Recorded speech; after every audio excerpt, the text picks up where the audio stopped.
Welcome back. Last week I interviewed the Daily Wire's Ben Shapiro on the crisis in Israel. His powerful emotional analysis made headlines around the world. 5 million people have watched that interview so far, a measure of the enormous emotion and division this conflict has awoken. Well, among those viewers was محمد Hijab, the controversial pro-Palestine influencer with nearly 1 million YouTube subscribers of his own. Here's what he had to say about him. Do you think Piers Morgan, on fair grounds, would try and speak to me about an issue like this? Or Ben Shapiro, when they know what I'm going to come with? Absolutely not. Don't pretend you don't know who I am. You've been watching my videos. You know what I'm about. Your silence is deafening. And your cowardice is apparent. Well, محمد Hijab joins me now. Mohammed, thank you very much for coming in. I hadn't actually watched your videos. I have now. I've watched a few of them. I'm aware you've got a massive following. You've got nearly 1 million YouTube subscribers. You're an influential person. And you have a lot to say about this issue, obviously. So I thank you for coming in. But I'm not too cowardly to talk to you. I don't have a horse in this race. I think I've tried to straddle a divide of being fair-minded with all sides. I've had all voices on the show. I commend you for that, actually, to be honest, for bringing me on. But do realise I did caveat that with on fair ground. So let's hope that this interview is conducted. I intend to be completely fair. Yeah, sure. I promise you, because all I want to get to here is a real sense of what is going to happen. We can all look back at. We can all look back. Let me just. We can all look back. Before that, Piers, yeah. Sorry, if you want to say fair grounds, you introduced me as a Palestinian controversial. I actually corrected myself. Right, so... I said pro-Palestinian. I meant to say pro-Palestinian. So why did the word controversial come into play? I think you're controversial. So are you. Yeah, I wouldn't deny So is that. the ambassador. Why didn't you introduce her in that manner? I'm happy to say that to many people, her views would be controversial. So why didn't you introduce me as the Oxford graduate? Do you want to be introduced as that? Yes. OK, or an Oxford graduate. Go ahead. OK. No problem. You can be introduced as anything you like, frankly. It makes no difference to the debate. Let me ask you this. Where were you when you heard about what happened on October the 7th? I was at home. What was your reaction when you heard? I was actually very sickened by it. And this is something I do want to put on the table because I think it's fair for people to know this. In our religion, we do not believe, okay, as a Muslim, I am a Muslim, and I do not believe in the killing of any man, woman or children, non-combatants. That is not despite the religious teachings. That is because of the religious teachings. So in terms of condemning Hamas and just jumping straight into it, I condemn not only Hamas, but any other entity, okay, wherein it's proven that this has been done, that the killing of combatants has been done. Therein, I condemn any party that does it. Any party that kills people or strikes at people where it's more probable than not that it will hit a civilian target, I condemn them. And that's why I condemn the IDF. Because when they strike, they know that it's more probably than not going to hit civilian targets. They know that the majority of civilians, or the majority of people that are going to be affected are civilians. We know that from the various operations that have been conducted. We know that because now in Gaza you find that there is a blockade, as you know, for 17 years, but also they're stopping them from electricity, water, which is a war crime under Geneva 4 of the Geneva Convention, Protocol 4 of the Geneva Convention. So this is something I'm surprised you didn't actually mention to the ambassador. But I did mention it. You didn't say it's a war crime. Well, I think it's an arguable point whether it's a war crime. OK, let me ask you now then. They are saying, Israel, at the moment, Israel is adamant they are not breaching war crimes, right? It will be determined. But if we could, well, it will be determined whether that's the case. No, sorry. What is it? That's incorrect. Mohammed, let me make a point to you back on that. I think surely we can agree that what happened on October the 7th was a war crime. I mean, when people are taking grandmothers and executing them, kidnapping young children, when they're killing babies in their cribs, we can agree that's war crime, right? OK, babies... Can we? Surely, of course, 100%. Right. But babies in the crib, sorry, what's the evidence for that? You don't believe that happened? Sorry, CNN, the White House, Sky News, which you work for, all say... I don't work for Sky News. Well, your thing... I did work at CNN. I saw one reporter who retracted it because she wasn't sure about the source. It's unconfirmed by the White House. But then the Daily Telegraph and the Jerusalem Post and other sources then did publish pictures CNN, which indisputably show babies have been killed. No, it showed one baby who's been charred, and that picture has been put up on Twitter and has been refuted by many people saying that it's actually AI. That's completely untrue. That is true. What's your source? What's your source? There's been a thorough investigation into the claim that was put up there by some rogue person on Twitter that it was AI. It has been completely disproven. OK, let me ask you a question. That picture, which was published on the Telegraph, is a genuine, legitimate picture. What is your source? Are you seriously arguing that babies weren't killed? No, I didn't say that. Well, what are you saying? I'm saying, give me a source. Yeah. You know full well you've been fired from the Daily Mirror for fake images. So you know full well about the I didn't accept they were faked. Exactly. The UK government did. Yeah, they did. So Because the UK government, just to be clear, had waged, in my view, an illegal war in Iraq. So you're allowed to go against the government, and I'm not allowed to go against the Israeli government? Of course you're allowed to. So tell me now, what's the source? You seem to be making a lot of presumptions about me, Mohammed. Yes, because you had softball questions for your ambassador of No, they weren't. I put all the questions to the ambassador. I was editor of the Daily Mirror when we opposed the Iraq war on the grounds that I believed it was an illegal war. I still believe that to this day. I think it stained this country. Fantastic. I don't think you even knew that.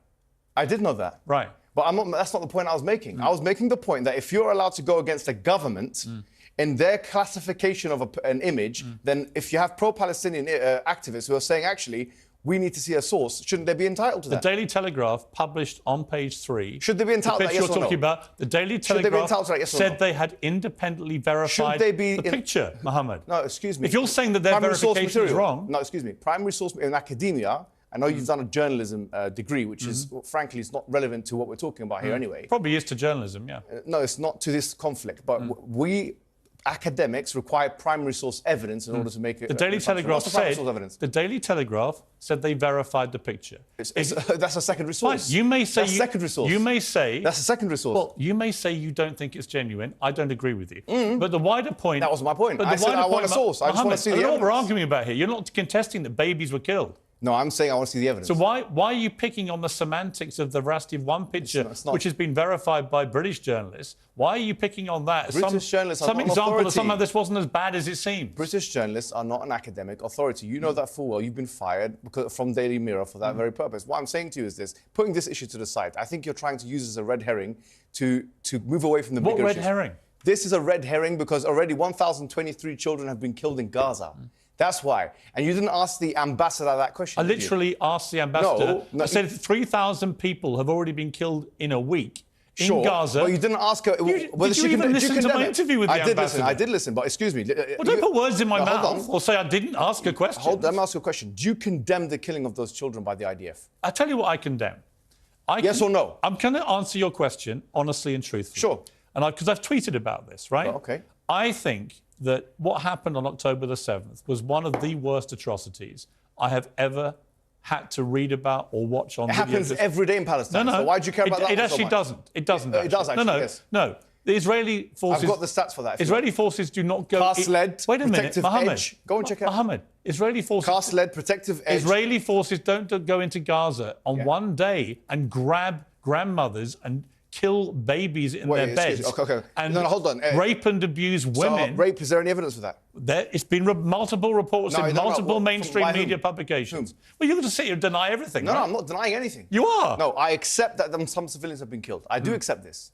And I already said... You don't believe any of the reports that women were raped? No, I didn't say that.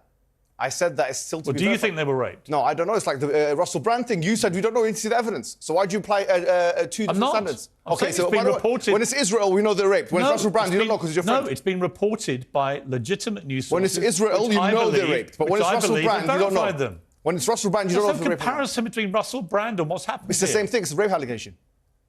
Why are you stuttering? I'm not stuttering.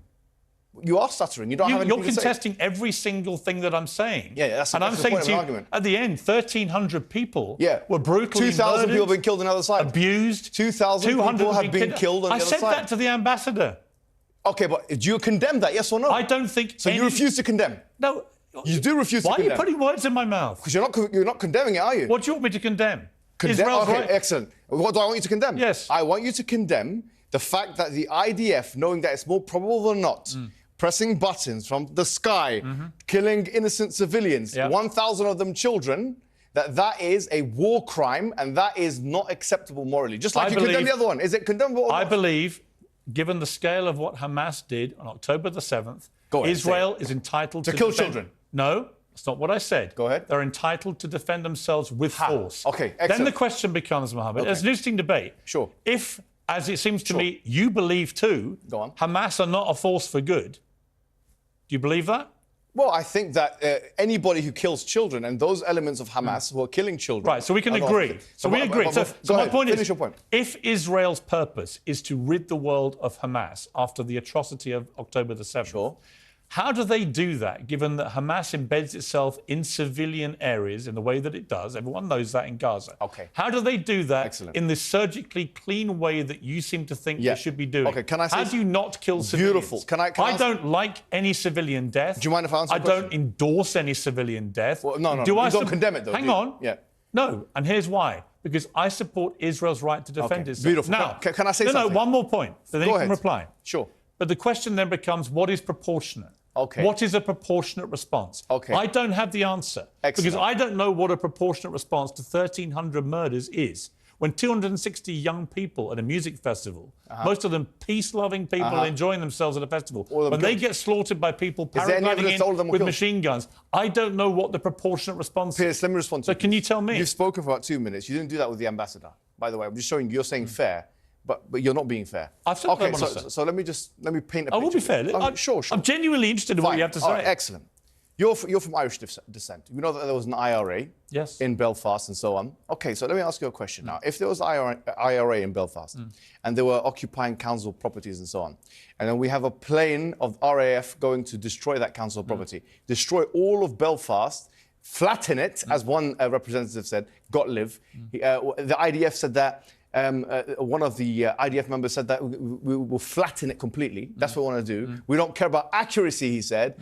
We care about damage. That's what he said. You didn't question her about that. But anyway, if the RAF were to then go into Belfast and flatten, as the IDF and these guys want to do, if they want to flatten Belfast with all the white people, I'm going to use the term white, all the white people, council estates living in there, with the excuse that we're doing it because it's proportionate defence to the terrorists. What would you say about that? Here's what I would say to you. Is that acceptable or unacceptable? Here's what I would say to you. Yeah. The IRA committed a series of atrocities over numerous decades.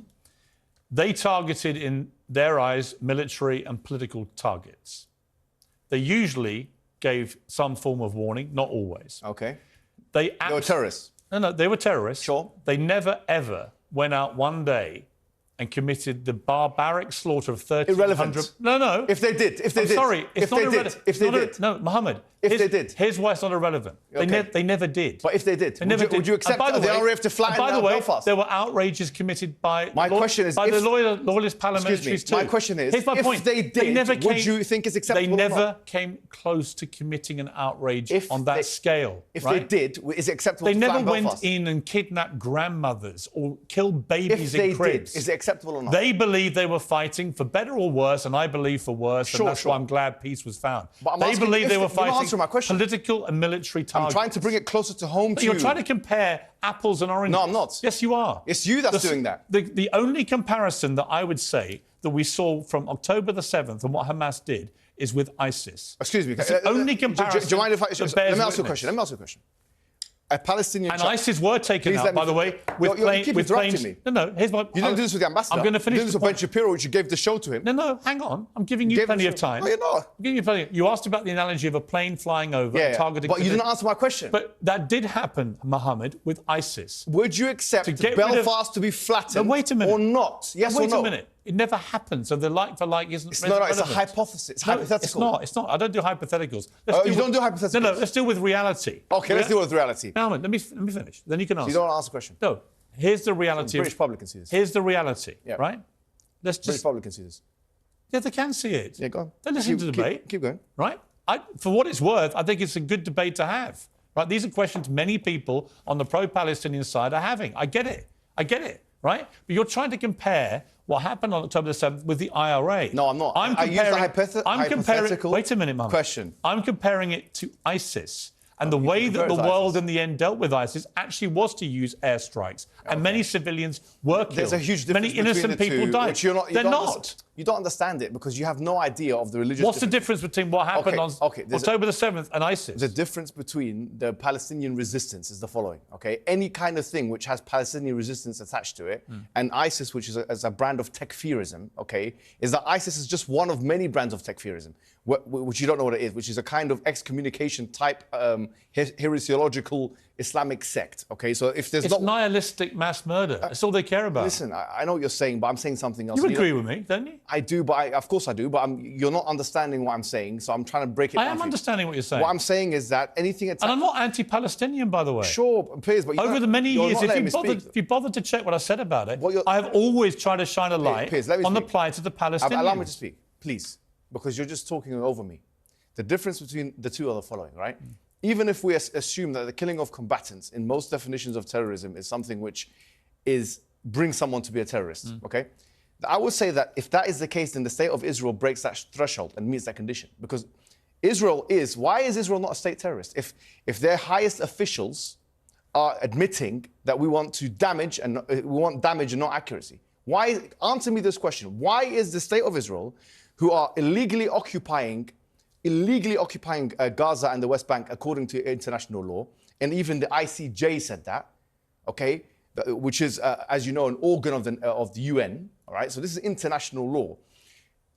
They're occupying, they're seizing, they're bombarding, they're indiscriminately killing, and they're blocking the supply lines. They're using white phosphorus. They're doing what you call mowing the grass, which is every couple of years, every few years, they're killing the Palestinian people. Let me ask, I want to understand what differentiates an Israeli in the sky pressing a button, killing the civilians, from somebody in any terrorist organization shooting the people. What differentiates it? Israel will say it has a right to defend itself. So will the terrorists? Right? That's what Osama bin Laden said. And they will. That's exactly Osama bin Laden's argument. No, it's not though. Yes, Hamas, it is. I read his fatwas. Hamas aren't defending themselves. Bin Laden wasn't defending himself. Define defense. Bin Laden was trying to kill as many of the enemy as possible. Let me ask you a question. How could it be that an occupier is defending itself in the first place? The notion that Israel is defending itself is as absurd as the notion that the rapist is defending itself from the victim. Because Israel is the occupier. You haven't asked me. Hold on. Excuse me, let me finish. Just let me finish. An occupier by international law definition means that they are already in an offensive posture. If they're in an offensive posture, if someone brings you to Piers Morgan, grabs you by the thing, throws you into your bathroom, you're in your bathroom, you're screaming and they're eating food, having a good time. One day you come out of your bathroom, you try and fight one of them, who's defending who from who? Mohammed, How can you self-defend when you're occupying? Answer me this question. Let me speak now. No, but answer the question. Let me speak. Answer the question first. Fine, I'm going to speak. Yeah. Let me answer. Yeah. I believe that Israel's made a number of bad choices. That's not answering my question. Wait, I'm telling you what I think. You're not answering my question. Telling you what I think. Sure, go ahead. Okay? I don't think Israel's been perfect at all, right? You said they had the moral high ground. I think a lot of the decisions Israel's taken are wrong. I think Benjamin Netanyahu, by the way, his attempts to usurp the power of the Supreme Court this year in Israel has been a complete disaster. Do you condemn them from killing civilians or not? I do not. I will defend them this week. Yes or no? Wait. Yes or no? I will defend them this week in defending themselves against one of the worst terror attacks ever. So you can kill civilians for that? You can target Hamas. Can you target? No, hold on. And if Hamas, the controlling, governing, ruling body in Gaza, hide amongst the public, this is a false. Members of the public will die. You're talking about fallacies. This is called the Moat and Bailey fallacy, which is that you're trying to defend one controversial idea by using another. It's Moat and Bailey fallacy. You can check it up in your own time. The point is this. I'm not asking you whether Israel has a right to defend itself. We've already said of the logical and legal impossibility. The logical and legal impossibility of an occupying power, according to international law, of actually defending itself because it's already... Let me finish. It's already in an offensive posture. Now, I'm saying this. If it is the case, you're just saying it's defending itself against Hamas. Is the only way to defend itself against Hamas by dropping bombs in the most densely populated area, one of the most densely populated areas in the world? Is that the only way? It's a false dichotomy. You're creating a false dichotomy. They could do surgery. They can do insurrection. They can go in and they can target We're going to take Hamas. a short break. I'm going to keep you here. I want to finish this. I want to give you the time. I think it's an important debate, an important conversation. Sure. But you have to answer my questions. I will. We'll come back. Yeah, but actually you have to answer mine. It's my show, actually. I can answer you. For the record, you can ask me as many questions as you want, but I'll tell you what I think. I've answered all your questions. We're going to take a short break. We're going to come back and we're going to finish with a few more minutes, OK? Welcome back to Piers Morgan Says. Well, Mohammed Hijab is still with me. Mohammed, we've had a lively debate. I knew it would be a lively debate. This is a very important issue. It's a very It's a passionate issue. People on both sides. You know, if I tweet about anything, doesn't matter what I say. One side, if I'm even remotely sympathetic to them, the other side, poor abuse and vice versa and so on. Let's try and cut through it all and get to what happens here. How do we find peace in the Middle East? I've been covering Israel-Palestine since I've been a journalist, 3 decades. And it seems to me we're as far away now as we've ever been. How do you think we get to a place of peace? You'll be surprised. Look, even Hamas, some 4 or 5 years ago, they even agreed to the 1967 lines, the borders. And what you have to understand, that this cannot be scapegoated on Hamas, because before Hamas's existence, this was still going on. This was going on before Israel's existence. But do you believe in a two-state solution? No, I believe in... Look, even Hamas was proposing a two-state solution. But do you believe in it? Look, there's advantages and disadvantages. This is a different... I don't know. I mean, it's a difficult one. I'll be honest. Could you imagine 2 states next to each other living in peace? Palestine, Israel. Look, it's a possibility. I mean, as I say, even Hamas was saying that that's a possibility. I mean, this was 4 years ago. But what I want to bring to your attention is that nothing can happen if the international body or the UN becomes a toothless agency. In 2018 to 19, when actually 221 people were killed on a peaceful protest in Gaza. It was called the Great March of Gaza. 220 people died. Hamas didn't shoot a bullet. No rocket was launched, yeah? So 220 people died, and this is even mentioned by the UN and these kind of agencies. They tried to bring it up, the Palestinian Authority, they tried to bring this up to what we call the ICJ, which is part of the UN, okay? What happened is the Donald Trump administration, they threatened to freeze the assets of the ICJ, which tells you the following. What are the Palestinian people to do? Because the fact of the matter is, if they try and bring it up... Let me ask you... let me finish the point. Let me finish the point. If they try and bring it up... We're running out of time. That's why I'm jumping in. But if they try and bring it up to international law, it's thwarted. I do think international law matters. Sure. I just don't believe that any peace can be achieved with Hamas in charge. Do you? Before Hamas... Now, after what happened last weekend. Forget about last weekend. Last weekend is... Can't forget about last weekend. No, it's not. Before last weekend, before Hamas in 1987, this was still going on. But not on this scale. And worse. No, it wasn't as bad as this. What are you talking about? What happened on October 7th sorry, that shows ignorance of history. Was the single worst assault on a populace since 9/11. It was. Yom Kippur War was 2,600 people died, by the way. 1973. That's false. In one day? In one day, I don't know, about 600 people died in one day. Mohammed, I've got to leave it there. We've run out of time. I gave you more time than I planned to. I hope you appreciate that. Thank you. And I appreciate you coming in. Thanks.